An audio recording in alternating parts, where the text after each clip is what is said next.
Praise Lord. ആദ്യമേ തന്നെ ദൈവമാതാവ് പ്രത്യക്ഷപ്പെട്ട ഈ പുണ്യഭൂമിയിൽ വന്ന് സാക്ഷ്യം പറയാൻ എനിക്ക് അനുഗ്രഹം തന്ന അമ്മ മാതാവിനും തിരുകുമാരനും നന്ദി പറയുന്നു. എൻ്റെ പേര് ജെറോം ജോഷി. ഞാൻ വരുന്നത് എറണാകുളം ജില്ലയിലെ നോർത്ത് പറവൂരിൽ നിന്നാണ്. ഞാൻ ഒരു ഡെക്കേഡറ്റാണ്, അതായത് മർച്ചൻ്റ് നേവിയിൽ വർക്ക് ചെയ്യുന്നു. ഞാനിപ്പോൾ അതിൻ്റെ പരീക്ഷയുടെ ഭാഗമായിട്ട് ഇപ്പോൾ ലീവിൽ വന്നിരിക്കുന്നതാണ്. ആ സമയത്താണ് ഞാൻ ഉടമ്പടി എടുത്തത്. ഞാൻ ഉടമ്പടി എടുത്തത് ജൂൺ മാസം 3-ാം തീയതിയാണ് ഈ കൊല്ലം. ഞാൻ അതിൽ വെച്ച ഒരു ആദ്യത്തെ നിയോഗമായിരുന്നു എൻ്റെ ഇൻ്റർവ്യൂവിൻ്റെ ഭാഗമായിട്ടുള്ള ഞാൻ തുടരെ പരാജയപ്പെട്ടിരുന്ന എൻ്റെ ഇൻ്റർവ്യൂ പാസ്സാകുന്നതിനെക്കുറിച്ച് ഞാൻ ഉടമ്പടിയിൽ ഈ നിയോഗം വെച്ച് പ്രാർത്ഥിച്ചു. ആദ്യ 3 മാസങ്ങളിൽ ഉണ്ടായ ഇൻ്റർവ്യൂകളെല്ലാം എനിക്ക് പരാജയം തന്നെയായിരുന്നു. പിന്നീട് ഞാൻ ഉടമ്പടി പുതുക്കുവാനായി സെപ്റ്റംബർ 10-ാം തീയതി കൃപാസനത്തിൽ വരികയുണ്ടായി. അന്നേരമാണ് ഞാൻ അറിഞ്ഞത് ഞാൻ ചെയ്യുന്നതിൽ കാരുണ്യ പ്രവൃത്തികൾ വളരെ കുറവായിരുന്നു. അതായത് എൻ്റെ അടുത്ത് വന്ന് സഹായം ചോദിക്കുന്നവരോട് കുറച്ച് സഹായം ചെയ്യുകയല്ലാതെ വേറൊരു കാരുണ്യ പ്രവൃത്തിയും ഞാൻ പ്രത്യേകിച്ച് ചെയ്തിരുന്നില്ല. അപ്പോഴാണ് എൻ്റെ ഒരു സുഹൃത്ത്, അവനും ഉടമ്പടിയായിരുന്നു, അവൻ പറഞ്ഞു അവൻ ഒരു വയോധാലയത്തിൽ പോയി അവിടുത്തെ അപ്പച്ചന്മാർക്ക് കുളിപ്പിക്കുകയും ഷേവ് ചെയ്യുകയും ചെയ്യുകയായിരുന്നു. ഞാനപ്പോൾ അവൻ്റെ ഒപ്പം പോയി ആ പ്രവൃത്തികൾ ചെയ്യാൻ തുടങ്ങി. ആദ്യ 2 ആഴ്ച ഞാൻ പോയത് എൻ്റെ നിയോഗം എങ്ങനെയെങ്കിലും സാധിക്കണമെന്ന് ആലോചിച്ചായിരുന്നു. പിന്നീട് ഞാൻ അതിൻ്റെ ഒരു കടമയായി സ്വീകരിച്ചു. മാതാവിനോടുള്ള എൻ്റെ ഭക്തി അതിലൂടെ കൂടാൻ സാധിച്ചു. ഞാനപ്പോൾ കാരുണ്യ പ്രവർത്തികളും പ്രേക്ഷിത പ്രവർത്തനങ്ങളും കൂടുതലായി, അതായത് രണ്ടാമതായി ഉടമ്പടി പുതുക്കിയപ്പോൾ കൂടുതലായി ഞാൻ ചെയ്യാൻ തുടങ്ങി. അതിലൂടെ ഒക്ടോബർ മാസം എനിക്ക് ഇൻ്റർവ്യൂവിൻ്റെ ഡേറ്റ് വന്നു. ഞാൻ അതിൽ പാസ്സാകുമെന്നാണെന്ന് എൻ്റെ വലിയ പ്രതീക്ഷ. അപ്പോൾ ഞാൻ അമ്മയോട് പറഞ്ഞിരുന്നു, ഒക്ടോബർ മാസം ഞാൻ പാസ്സാകുകയാണെങ്കിൽ ഞാൻ അവിടെ ഉടമ്പടി ജവമാല റാലി വോളണ്ടിയറായിട്ട് ഞാൻ വരുമെന്നു. പക്ഷേ ആ മാസവും മാതാവിനോട് പറഞ്ഞു, നീ ഇപ്പോൾ പോകണ്ട. ആ മാസവും എനിക്ക് കിട്ടിയില്ല. എന്നാലും ഞാൻ റാലിയിൽ വോളണ്ടിയറായിട്ട് വന്നിരുന്നു. ആ ദിവസം രാത്രി ഞാൻ ബൈബിൾ വായിക്കുന്ന സമയത്ത് എനിക്ക് കിട്ടിയ വാക്യം എന്ന് പറയുന്നത് തോബിയാസിൻ്റെ വിവാഹ സമയമായിരുന്നു. അതിൽ സാറായി വിവാഹം ചെയ്യുമ്പോൾ 7 പ്രാവശ്യം സാറായെ മറ്റുള്ളവർ വിവാഹം ചെയ്തിരുന്നു. എന്നിട്ടും 8-ാം പ്രാവശ്യമാണ് തോബിയാസ് വന്ന് വിവാഹം ചെയ്തപ്പോഴും കർത്താവ് അവരെ സഹായിച്ചത്. അപ്പോൾ ഞാൻ വിചാരിച്ചു, 8-ാമത്തെ പ്രാവശ്യമാണ് എൻ്റെ സമയം. ദൈവമായ കർത്താവ് എന്നോടത് പറയുകയാണ്, 8-ാമത്തെ പ്രാവശ്യമാണ് നിൻ്റെ സമയം, അടുത്ത പ്രാവശ്യം നിനക്ക് എന്തായാലും കിട്ടും. അപ്പോൾ ഞാൻ ആ വിശ്വാസത്തിൽ ഉറച്ചു നിന്നു. 8-ാമത്തെ പ്രാവശ്യം എന്ന് പറഞ്ഞത് ഇന്നലത്തെ ദിവസമായിരുന്നു. ഞാൻ ഇന്നലെ ചെന്നൈയിൽ പോകുന്ന സമയത്ത് ഞാൻ ഉടമ്പടി പത്രികയും ഉടമ്പടിയും നേർച്ച വസ്തുക്കളെല്ലാം കൊണ്ടാണ് പോയത്. ഞാൻ അമ്മയോട് പറഞ്ഞിരുന്നു, അമ്മേ ഞാനവിടെ ഇൻ്റർവ്യൂ അറ്റൻഡ് ചെയ്ത് പാസ്സായി ഞാൻ കൃപാസനത്തിൽ വന്ന് സാക്ഷ്യം പറഞ്ഞിട്ട് ഞാൻ വീട്ടിൽ കയറുള്ളൂ എന്ന് പറഞ്ഞായിരുന്നു. എന്നിട്ട് ഞാൻ ഇൻ്റർവ്യൂ ഹാളിലോട്ട് കയറുന്നതിന് മുമ്പ് ഉടമ്പടി ഒപ്പെടുത്ത് ഇൻ്റർവ്യൂ റൂമിലോട്ട് കയറുന്നതിന് മുമ്പ് അവിടെ വിതറി വിശ്വാസ പ്രമാണം ചൊല്ലിയിട്ട് അകത്തോട്ട് കയറിയത്. അപ്പോൾ ഇൻ്റർവ്യൂവേഴ്സ് 2 പേരായിരുന്നു, ഒരു എക്സ്റ്റേണലും ഒരു ഇൻ്റേണലും. എക്സ്റ്റേണൽ വന്ന് ആദ്യമേ ചോദ്യം ചോദിച്ചു. സാധാരണ രീതിയിൽ ഈ എക്സ്റ്റേണൽ ചോദ്യം ചോദിച്ച് അയാൾക്ക് തൃപ്തിപ്പെട്ടില്ലെങ്കിൽ അദ്ദേഹം പറയും നെക്സ്റ്റ് ടൈം ചെയ്തോളൂ. അതേപോലെ തന്നെയാണ് ഇപ്രാവശ്യം ഉണ്ടായത്. അദ്ദേഹം പറഞ്ഞു ഉത്തരങ്ങളൊക്കെ ശരിയാണെന്ന് പറയുന്നത്, പക്ഷേ കോൺഫിഡൻസ് ഇല്ല, അതുകൊണ്ട് ഒരു പ്രാവശ്യം കൊണ്ട് ചെയ്തോളൂ. അപ്പോൾ ഞാൻ ഇൻ്റേണൽ എന്നെ നോക്കി പുഞ്ചിരിച്ചിട്ട് എന്നോട് പറഞ്ഞു, കുഴപ്പമില്ല, നീ ഒന്ന് പുറത്ത് പോയി നിൽക്ക്, ഞാൻ നിന്നെ പിന്നീട് വിളിക്കാമെന്ന് പറഞ്ഞു. സാധാരണഗതിയിൽ അങ്ങനെ ഒരിക്കലും സംഭവിക്കാത്തതാണ്. എക്സ്റ്റേണൽ ഒരു വാക്ക് പറഞ്ഞാൽ പിന്നെ അതിൻ്റെ അപ്പുറത്തോട് ഇൻ്റേണൽ പറയുകയില്ല. ഞാൻ പുറത്ത് പോയിരുന്നു. ബുക്കിന് പകരം ഞാൻ കാശ് രൂപം കയ്യിലെടുത്ത് വിശ്വാസ പ്രമാണം ചൊല്ലിക്കൊണ്ടിരുന്നു. ഇൻ്റേണൽ എന്നെ വിളിച്ചു. പിന്നെ അകത്ത് കയറിയപ്പോൾ ഇൻ്റേണൽ ചോദിച്ച എല്ലാ ചോദ്യത്തിനും ഞാൻ കൃത്യമായി ഉത്തരം പറഞ്ഞു. അപ്പോൾ ഇൻ്റേണലിനോട് ചോദിച്ചു, നേരത്തെ എന്തെങ്കിലും പറയായിരുന്നത്, നീ എല്ലാം കറക്റ്റായിട്ട് പറഞ്ഞിട്ടുണ്ട്, ഇപ്രാവശ്യം നിന്നെ പാസ്സാക്കുകയാണ്, ധൈര്യമായിട്ട് ജോയിൻ ചെയ്തോളാം എന്ന് പറഞ്ഞു. അങ്ങനെ ഞാൻ പാസ്സായി. ആ സമയത്ത് എൻ്റെ അമ്മ കൃപാസനത്തിൽ വിളിച്ചായിരുന്നു. കൃപാസനത്തിൽ നിന്ന് എൻ്റെ അമ്മക്ക് അവർക്ക് കൊടുത്ത വചനം സങ്കീർത്തന പുസ്തകം 74-ാം അധ്യായം 16-ാം വാക്യമായിരുന്നു. ദൈവമായ കർത്താവിൻ്റെ ശക്തമായ പ്രവൃത്തിയിലൂടെ സാക്ഷ്യമായി ഞാൻ വരും, ഞാൻ അങ്ങയെ മാത്രം നീതിയെ പ്രകടിപ്പിക്കും. അതേപോലെ തന്നെ ഞാനിപ്പോൾ സാക്ഷ്യമായി വന്നിരിക്കുകയാണ് ഇവിടെ. അതല്ലാതെ മറ്റൊരു സാക്ഷ്യം എനിക്ക് പറയാനുള്ളത് എന്താണെന്ന് വെച്ചാൽ, ഞാൻ എൻ്റെ ആദ്യ ഉടമ്പടിയിൽ തന്നെ എഴുതിയതായിരുന്നു എൻ്റെ എല്ലാ കൂട്ടുകാർക്കും ഒരു ജോലിയും അതേപോലെ തന്നെ ഏതെങ്കിലും ഒരു കോഴ്സിലോട്ട് കയറണം എന്നുള്ളത്. കാരണം അവരെല്ലാവരും 2-3 കൊല്ലങ്ങളായിട്ട് വെറുതെ വീട്ടിലിരിക്കുമായിരുന്നു. ഞാൻ ഉടമ്പടി എടുത്ത് 1-2 മാസത്തിനുള്ളിൽ തന്നെ എല്ലാവരും, അതായത് ഓൾമോസ്റ്റ് എല്ലാവരും തന്നെ ഓരോരോ നല്ല കോഴ്സുകളിലോട്ടും കൂടാതെ നല്ല നല്ല ജോലികളിലോട്ടും PSC ലിസ്റ്റിലോട്ടൊക്കെ എല്ലാം കയറാൻ തുടങ്ങി. 2 പേർ വിദേശത്തിലോട്ടും പോയി. അതേപോലെ തന്നെ ഞാൻ ഉടമ്പടിയിൽ വെച്ച മറ്റൊരു കാര്യമാണ് എൻ്റെ ആരോഗ്യപരമായി യൂറിക് ആസിഡിന് എനിക്ക് കുറച്ച് സർജിങ് ഉണ്ടായിരുന്നു. ആ സമയത്ത് ഡോക്ടർ പറഞ്ഞത് മരുന്ന് കൊണ്ട് ചിലപ്പോൾ മാറാൻ സാധ്യത കുറവാണ്, കാരണം 7.9 വന്ന് വെച്ചത്. 8 വന്നാൽ കൂടുതലാണ്, വളരെ കൂടുതലാണെന്ന് പറഞ്ഞത്. ഞാൻ അമ്മയോട് പറഞ്ഞു, അമ്മേ ഈ പ്രായത്തിൽ എനിക്ക് യൂറിക് ആസിഡ് വന്നു കഴിഞ്ഞാൽ ഒട്ടും പറ്റില്ല, അതുകൊണ്ട് ഇതെങ്ങനെയെങ്കിലും മാറ്റിത്തരണമെന്ന് പറഞ്ഞു. അതേപോലെ തന്നെ 1 മാസം കഴിഞ്ഞ് ഞാൻ ടെസ്റ്റ് ചെയ്തപ്പോൾ ഞാൻ ഉടമ്പടി ഉപ്പും തൈലവും വളരെ രീതിയിൽ ഉപയോഗിക്കുമായിരുന്നു. ഉപ്പ് വെള്ളത്തിൽ കലക്കി കുടിക്കുകയും തൈലം എൻ്റെ ജോയിൻറ്റുകൾ നല്ല വേദനയായിരുന്നു യൂറിക് ആസിഡ് കൂടിയപ്പോൾ. ഞാൻ ജോയിനുകളെ പറ്റി പ്രാർത്ഥിക്കുകയും ചെയ്യുമായിരുന്നു. അപ്പോൾ ഒരു മാസം കഴിഞ്ഞ് ചെക്ക് ചെയ്തപ്പോൾ അത് വളരെയധികം നോർമലായി വന്നിരിക്കുന്നു, വളരെയധികം കുറഞ്ഞ് അത് നോർമലായി വന്നിരുന്നു. അതേപോലെ തന്നെ എൻ്റെ ചേട്ടന് വേണ്ടിയും ഞാൻ പ്രാർത്ഥിച്ചിരുന്നു. ചേട്ടൻ്റെ എക്സാമും ഇൻ്റർവ്യൂവുമായിരുന്നു. അപ്പോൾ എക്സാമിൻ്റെ സമയത്ത് ചേട്ടൻ പറഞ്ഞത് എല്ലാം വളരെ പാടായിരുന്നു. ഇൻ്റർവ്യൂ ഒട്ടും പ്രതീക്ഷിക്കാത്ത ദിവസമായിരുന്നു വന്നിരുന്നത്, ഒട്ടും പ്രിപ്പയർ അല്ലാത്ത ദിവസമായിരുന്നു പോയിരുന്നത്. അപ്പോൾ 6 എക്സാം ഉണ്ടായിരുന്നതിൽ 5 എക്സാം പെട്ടെന്ന് പാസ്സാവുകയും 3 ഇൻ്റർവ്യൂവിൽ 1 ഇൻ്റർവ്യൂ പാസ്സാവുകയും ചെയ്തിരുന്നു. അപ്പോൾ ഉടമ്പടിയിലൂടെ എനിക്ക് വളരെയധികം ആത്മീയമായ വളർച്ചയും മറ്റ് ഭൗതിക അനുഗ്രഹങ്ങളും ദൈവമായ കർത്താവ് എനിക്ക് നൽകിയിരുന്നു ആത്മമാതാവ് വഴി. അപ്പോൾ ഇപ്പോഴത്തെ തലമുറയോട് ഞാൻ പറയാമെന്നുള്ള ഉദ്ദേശിക്കുന്നത് വെച്ചാൽ കാരണം എൻ്റെ സമൂഹത്തിൽ ഞാൻ കാണുകയാണ്, ഇത്ര ചെറുപ്പക്കാരായ എല്ലാ വ്യക്തികളും ദൈവത്തിൽ നിന്ന് അകന്ന് ജീവിക്കുകയാണ്. കൂടാതെ അവർ വിശ്വാസം വളരെ കുറവും മറ്റു കാര്യങ്ങൾ വളരെ താല്പര്യം കൂടുതലുമാണ്. അപ്പോൾ ഉടമ്പടി എടുക്കുന്ന വഴി ഇപ്പോൾ എൻ്റെ ജീവിതത്തിൽ തന്നെ മാറ്റമുണ്ടായതെന്ന് വെച്ചാൽ എല്ലാ ദിവസവും ഞാൻ രാവിലെ 5:30 എണീക്കുകയും രാവിലെ 5:30 തന്നെ അച്ഛൻ്റെ ടോക്ക് കേൾക്കുകയും എല്ലാ ദിവസവും ബൈബിൾ വായിക്കുകയും എല്ലാ ദിവസവും മുടങ്ങാതെ കുടുംബ പ്രാർത്ഥനയിൽ പങ്കെടുക്കുകയും ചെയ്യുന്നു. അത് ഉടമ്പടി വഴിയാണ് ഞാൻ ഇത് കൂടുതലായി എൻ്റെ ജീവിതത്തിൽ ഇടുന്നത്. അതിന് മുമ്പും ഞാൻ ചെയ്യുമായിരുന്നു, പക്ഷേ എനിക്ക് അത്രയും തീക്ഷ്ണത ഉണ്ടായിരുന്നില്ല. അപ്പോൾ ഞാൻ പറയുന്നത് വെച്ചാൽ ഉടമ്പടി ജീവിതത്തിലൂടെ നമുക്ക് ദൈവമാതാവിൻ്റെ അനുഗ്രഹങ്ങൾ ചെയ്യാൻ സാധിക്കാൻ വളരെ സാധ്യത കൂടുതലാണ്. അതുകൊണ്ട് തന്നെ എല്ലാവരും ഉടമ്പടി ജീവിതത്തിലൂടെ ഉടമ്പടി എടുത്ത് പ്രാർത്ഥിക്കണമെന്നാണ് ഞാൻ അമ്മ മാതാവ് വഴി പറയുന്നത്. ഞാൻ ചെയ്യുന്ന കാരുണ്യ പ്രവർത്തികളെന്ന് പറഞ്ഞാൽ നേരത്തെ പറഞ്ഞതുപോലെ ഒരു വയോജനാലയത്തിൽ പോയി അവർക്ക് ഷേവ് ചെയ്യുകയും കുളിപ്പിക്കുകയും ചെയ്യും. എല്ലാ ആഴ്ചയിലും എല്ലാ വെള്ളിയാഴ്ചയിലാണ് പോകുന്നത്. ഇപ്പോൾ എനിക്ക് ആ ദിവസം പോകാൻ പറ്റിയില്ലെങ്കിൽ അതിൻ്റെ അടുത്ത ദിവസങ്ങളിലെല്ലാം പോകുമായിരുന്നു. പിന്നെ പ്രേക്ഷിത പ്രവർത്തനങ്ങൾ ആദ്യം ചെയ്തിരുന്നത് വെച്ചാൽ ഞാൻ പത്രം വാങ്ങിക്കുകയും അത് കുറച്ച് പത്രം അറിയാത്തടുത്ത്, അതായത് ബസ് സ്റ്റാൻഡിലും ഹോസ്പിറ്റലിലും കൊടുക്കുകയും കുറച്ച് പത്രം പള്ളികളിൽ കൊടുക്കുമായിരുന്നു.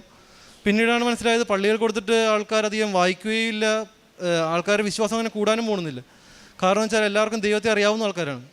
അപ്പോൾ ഞാൻ പിന്നെ 2 കെട്ട് പത്രം വാങ്ങിക്കുകയും അല്ലെങ്കിൽ 3 കെട്ട് പത്രം വായിക്കുകയും എന്നെ ഒട്ടും അറിയാത്ത ആൾക്കാർ, അതായത് ബസ് സ്റ്റാൻഡുകളിലും ഹോസ്പിറ്റലുകളിലും മാത്രം കൊടുക്കുകയായി. കാരണം പള്ളികളിൽ തീരെ നിർത്തി ബസ് സ്റ്റാൻഡിലും ഹോസ്പിറ്റലിൽ മാത്രം കൊടുക്കുകയായി. പിന്നെ കൊടുക്കുന്നതിന് മുമ്പ് ഞാൻ എല്ലാ ദിവസവും പത്രം വീട്ടിൽ നിന്ന് എടുത്തു പോകുമ്പോൾ എല്ലാ പത്രവും ഓരോ വിശ്വാസ പ്രമാണം ചൊല്ലി ആ പത്രത്തിന് മുകൾ തൈലം വെച്ച് കുരിശ് വരച്ചിട്ടാണ് കൊടുക്കാറുള്ളത്. എല്ലാ അനുഗ്രഹങ്ങൾക്കും മാതാവിനെ ഈശോയ്ക്കുന്നത്. യെശയ്യാ 41:10 ഭയപ്പെടേണ്ട, ഞാൻ നിന്നോട് കൂടെയുണ്ട്, സംഭ്രമിക്കേണ്ട, ഞാനാണ് നിന്റെ ദൈവം, ഞാൻ നിന്നെ ശക്തിപ്പെടുത്തുകയും സഹായിക്കുകയും ചെയ്യും, എൻ്റെ വിജയകരമായ വലതുകരം കൊണ്ട് ഞാൻ നിന്നെ താങ്ങി നിർത്തും. ജെറോം ജോഷി എന്ന ഈ മകൻ തനിക്ക് ലഭിച്ച അത്ഭുതകരമായ വിജയത്തെ സന്തോഷത്തോടും നന്ദിയോടും അമ്മ മാതാവിൻ്റെ തിരുനടയിൽ സാക്ഷ്യപ്പെടുത്തുകയാണ്. മകൻ്റെ സാക്ഷ്യത്തിൽ സൂചിപ്പിക്കുന്നുണ്ട്, അവൻ പലതവണ ഇൻ്റർവ്യൂവും പരീക്ഷയും പങ്കെടുത്ത് പരാജയപ്പെട്ട് ആകെ ഒരു മനക്ലേശത്തിലായി തുടർ ജോലിക്ക് പോകുവാനാവാത്ത അവസ്ഥയിലാണ് അമ്മ മാതാവിൻ്റെ തിരുനടയിൽ ഉടമ്പടി എടുത്ത് പ്രാർത്ഥിച്ച് ജീവിച്ചു തുടങ്ങുന്നത്. അവന് ഇപ്പോൾ പങ്കെടുത്ത ഇൻ്റർവ്യൂവിന് പോകുന്നതിന് മുമ്പ് അവന് ലഭിച്ച വചനഭാഗത്തിലാണ് ശരിക്കും ആ ഉടമ്പടിയുടെ സന്ദേശം അവന് കിട്ടിയത്. അത് കൊച്ചു തോബിയാസിൻ്റെ വിവാഹത്തെക്കുറിച്ച് അവൻ വായിക്കുമ്പോൾ 8ാമത്തെ വ്യക്തിയാണ് കൊച്ചു തോബിയാസ് സാറായുടെ ജീവിതത്തിലേക്ക് പ്രവേശിക്കുന്നതെന്ന് അവൻ തിരിച്ചറിയുന്നു, വായിക്കുന്നു. അത് ആ വിവാഹത്തെ അവന് കൺവേർട്ട് ചെയ്ത് കിട്ടുന്നത് 8ാമത്തെ തവണത്തെ ഇൻ്റർവ്യൂവിൽ അവനത് വിജയമായി തീരുമെന്നുള്ളതാണ്. അതാണ് മകൻ ഇന്നലെ ഇൻ്റർവ്യൂവിന് വേണ്ടി പോയിട്ട് നമ്മൾ ഇന്ന് സാക്ഷ്യം പങ്കുവയ്ക്കുന്നത്. 8ാമത്തെ ഇൻ്റർവ്യൂവിനാണ് പോകുന്നത്. പോകുമ്പോൾ അവന് ഉറപ്പുണ്ട്, എനിക്ക് കിട്ടിയ ദൈവവചനത്തിൻ്റെ സന്ദേശത്തിലാണ് ഞാൻ ഈ ഇൻ്റർവ്യൂവിന് പങ്കെടുക്കുന്നത്. പ്രിയമുള്ളവരെ, ഉടമ്പടിയിൽ നമ്മളൊരു നിയോഗം വെച്ചാൽ നമുക്ക് അമ്മ മാതാവിൻ്റെ സന്ദേശം ഉറപ്പായും കമ്മ്യൂണിക്കേറ്റ് ചെയ്യും. അമ്മയുടെ സാന്നിധ്യം, അമ്മയുടെ സന്ദേശം ഇത് നമുക്ക് കൈമാറുന്നത് നമുക്ക് അനുഭവിക്കുവാനാവും. ഈ സന്ദേശത്തെ നാം എങ്ങനെ സ്വീകരിക്കുന്നു എന്നത് ഗൗരവമുള്ള വിഷയമാണ്. ചിലപ്പോഴൊക്കെ നമുക്ക് ലഭിക്കുന്ന സന്ദേശങ്ങൾ നമുക്കതൊരു വചനമായി മാത്രം കാണാം, തോന്നലായി മാത്രം കേൾക്കാം, അല്ലെങ്കിൽ അത് സാധാരണ കാര്യമായി അത് പരിഗണിച്ച് അങ്ങനെ വിടാം. പക്ഷേ അതിനകത്ത് ദൈവിക പദ്ധതിയുണ്ടെന്ന് തിരിച്ചറിയുന്നവർക്കാണ് അത് ദൈവത്തിൻ്റെ അനുഗ്രഹമായി പരിണമിച്ചു മാറുന്നത്. അതാണ് മകൻ്റെ പ്രത്യേകത.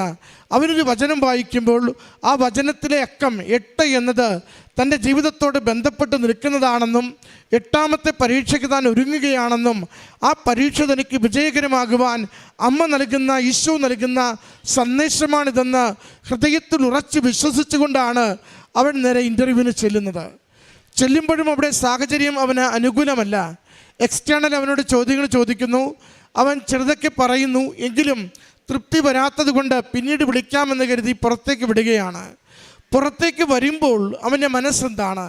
അത് വളരെ പ്രധാനപ്പെട്ടതാണ്. നമ്മൾ ഒരു അമ്മയുടെ കരങ്ങളിലേക്കൊരു നിയോഗം കൊടുത്ത് അതിൻ്റെ ആക്ഷൻ മോഡിൽ നിൽക്കുമ്പോൾ നമ്മൾ ആ അവസരങ്ങളിലേക്ക് ഉപയോഗിക്കുന്ന രീതികൾ എന്താണ്? സ്വാഭാവികമായും ഉത്തരങ്ങൾ പറയുവാൻ ബുദ്ധിമുട്ട് വന്ന മകൻ പുറത്തു വന്നാൽ എടുത്തു ചെയ്യേണ്ടത് പുസ്തകം വായിക്കലാണ്. എന്നാൽ അവൻ പറയുന്നുണ്ട്, പുറത്തു വന്ന് പുസ്തകം വായിക്കുകയല്ല ഞാൻ ചെയ്തത്.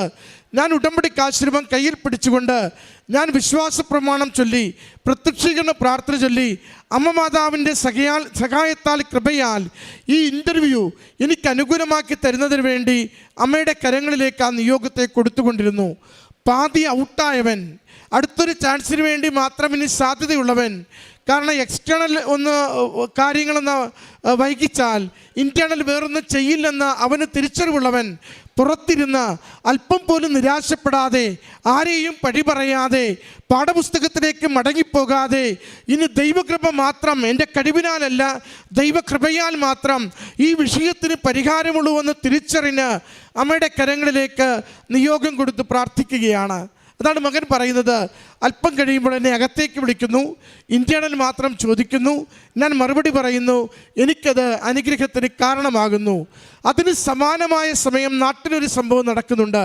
അത് അമ്മ കൃപാസനത്തിൽ വിളിച്ച് ഒരു സന്ദേശം തിരക്കുമ്പോൾ സന്ദേശം കൊടുക്കുന്നത് നീ വലിയ സാക്ഷ്യങ്ങളുമായി അൾത്താരയിലേക്ക് വരുമെന്നാണ്. അത് വിജയത്തിൻ്റെ മാതാവ്, അമ്മ മാതാവിൻ്റെ സാന്നിധ്യം മകൻ്റെ ആ ഇൻ്റർവ്യൂവിൽ ലഭിക്കുമെന്ന സന്ദേശം വീണ്ടും അത് ഒരു വചനവാക്യത്തിലൂടെ കുടുംബത്തിലേക്ക് ലഭിക്കുകയാണ്. പ്രിയമുള്ളവരെ, നമ്മൾ ഉടമ്പടിയിലായിരിക്കുമ്പോൾ ഉടമ്പടി നിയോഗങ്ങൾ ഓരോന്നും അമ്മയുടെ കരങ്ങളിലേക്ക് കൊടുക്കുമ്പോൾ ആ ജീവിക്കുന്ന കാലഘട്ടത്തിൽ വരുന്ന സന്ദേശങ്ങളെ, അമ്മയുടെ സവിശേഷമായ സാന്നിധ്യങ്ങളെ ശ്രദ്ധയോടുകൂടി നാം ഒന്ന് കണ്ടുകൊണ്ടിരിക്കണം.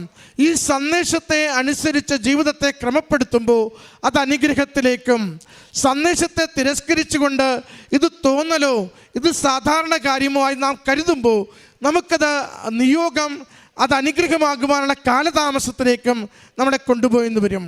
അതുകൊണ്ട് നൃത്തവസ്തുക്കളുടെ ഉപയോഗം സന്ദേശങ്ങൾ ജീവിതത്തിൽ നിയോഗങ്ങളുടെ ഫലപ്രാപ്തിയിലേക്ക് നയിക്കുമെന്ന ബോധ്യങ്ങൾ അത് നമ്മുടെ ഉടമ്പടി ജീവിതത്തിൽ എന്നും സൂക്ഷിക്കേണ്ടതാണ്. അതാണ് മകൻ്റെ ഈ സാക്ഷ്യത്തിൻ്റെ പ്രത്യേകത. അവൻ വിശ്വസിച്ചു, അതവന് അനുഗ്രഹത്തിന് കാരണമായി തീർന്നു. മറ്റൊന്നു കൂടിയുണ്ട്. കാരുണ്യ പ്രവൃത്തികളെക്കുറിച്ച് അവൻ പറയുന്നുണ്ട്. 5 6 പൊതിച്ചോറ് കൊടുത്തോ എന്തെങ്കിലും ആർക്കെങ്കിലും ചെറുതായി കൊടുത്തുകൊണ്ടോ ഉള്ള ഒരു കാരുണ്യ പ്രവൃത്തി അല്ല അവൻ പറയുന്നത്. മറിച്ച് അല്പം കൂടി അവൻ്റെ ശ്രമം ആവശ്യമുള്ള, അവൻ്റെ ഇൻവോൾവ്മെൻ്റ് ആവശ്യമുള്ള കാരുണ്യ പ്രവൃത്തികളിലേക്ക് അവൻ്റെ ജീവിതം മാറുന്നത് അവൻ പറയുന്നുണ്ട്. ആദ്യം കാരുണ്യ പ്രവൃത്തികളെക്കുറിച്ച് വലിയ പിടുത്തമില്ലായിരുന്നു. എന്തെങ്കിലുമൊക്കെ തട്ടിക്കൂട്ട് ചെയ്താൽ മതിയെന്ന് ഉള്ളിൽ കരുതിയിരുന്നു. പിന്നീട് കൂട്ടുകാരിലൊരാൾ ചെയ്യുന്നത് കണ്ടിട്ട് പ്രായമുള്ളവരെ, അനാഥരായവരുടെ ഷേവ് ചെയ്യുവാൻ, കുളിപ്പിക്കുവാൻ, തുണി കഴുകുവാൻ അവൻ തൻ്റെ തന്നെ സ്റ്റാറ്റസ് നോക്കാതെ ചെറുതാക്കിക്കൊണ്ട് കാരുണ്യ പ്രവൃത്തികളിൽ അവൻ വലിയ കാര്യങ്ങൾ ചെയ്യുവാൻ തീരുമാനിച്ചപ്പോൾ അത് ദൈവസന്നിധിയിൽ അവനുള്ള അനുഗ്രഹത്തിന് അടിസ്ഥാനമായെന്ന്.